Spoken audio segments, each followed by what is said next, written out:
இந்த உலகம் நம்ம ஒன்று நினச்சா அது ஒன்று நடக்குது. எதிரும் புதிருமாக இருக்குங்க, தலைகீழ நடக்குது. இப்படிப்பட்ட உலகத்தில் நம்மளுடைய குமுறல்களை இறைவன் கேட்க மாட்டானா? அவன் கேட்டுட்டு இப்போ கொடுக்குறான் பாருங்க, எப்படிப்பட்ட யோகங்களை கொடுக்குறான் பாருங்க. முதல் விஷயம், கன்னிராசிக்காரர்களுக்கு குடும்பத்தில் ஒளி பிறக்கும். உங்கள் குடும்பத்தில் நல்லது நடக்க போகுது, ஒரு ஒளி பிறக்க போகிறது. ஒன்றே ஒன்று தான் நீங்கள் செய்யணும்.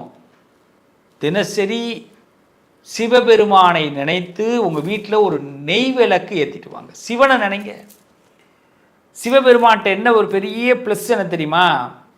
நம்ம வீட்டில் நம்மளை விட்டு விலகியவர்கள் சிவனோடு கலந்துருப்பாங்க. இப்போ ஏதோ ஒரு உறவு நம்ம வீட்டில் நம்மளை முன்னாடி முன்னோர்கள் இறந்தவங்க ஏதோ ஒன்று செய்கிறதுக்கு, கன்னிராசிக்கு செய்கிறதுக்கு காத்திருக்கிறாங்க, ஒரு நல்லது செய்கிறதுக்கு. ஜோ, இந்த கன்னிராசிக்கார பிள்ளை இப்படி கஷ்டப்படுது, இந்த கன்னிராசிக்கார பிள்ளை இப்படி வருத்தப்படுது, இதுக்கு நம்மளாவது உதவி செய்யணும், இது எல்லாருக்கும் நல்லது பண்ணி கொடுக்குது, ஆனால் இதை எல்லாரும் பயப்படுற மாதிரி இதை ஏமாத்துறாங்க அப்படின்னு அந்த இறந்தவங்களுக்கு தெரியும். அந்த இறந்தவங்களுடைய ஆன்மா உங்களுக்கு இப்போ நல்லது செய்யணும்.